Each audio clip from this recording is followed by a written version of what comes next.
Hi everybody, Dr. Ellie Stein here, reporting on the 2025 IACFS ME Annual Conference.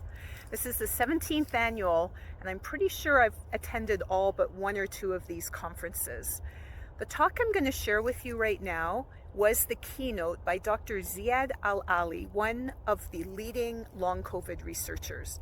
The reason his talk is so important is because many places around the world, including Alberta, Canada, where I live, is starting to forget about long COVID, disregard, and in Alberta, the long COVID clinics have actually been closed, so it's getting harder and harder for people with long COVID to get the medical care they need.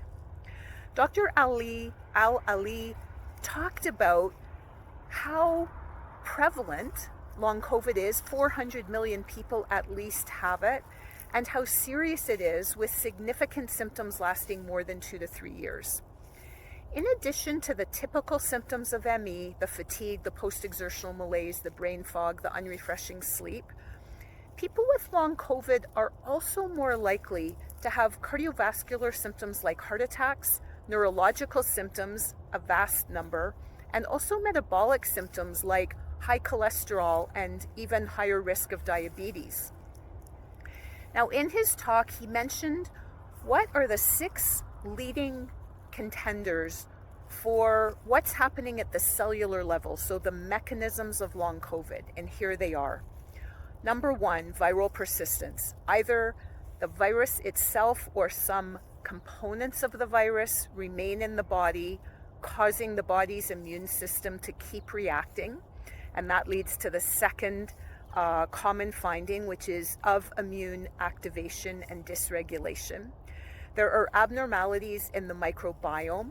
We don't know whether this is because the virus actually infected the little bugs in our bowel, or the bugs are reacting to our reaction to the virus. Endothelial dysfunction, this means inflammation of the tiny blood vessels, possibly leading to microclots and decreased blood flow. There's neuroinflammation caused by microglial activation, which causes a whole host of mental health, cognitive, and neurological symptoms. And last but certainly not least, there's mitochondrial dysfunction, which in the studies I've looked at looks very similar to the mitochondrial dysfunction that's consistently shown to exist in people with ME/CFS. Now, at the end of his talk, I asked Dr. Al-Aly, are any of these contenders his personal favorites? He thinks are more significant than the others.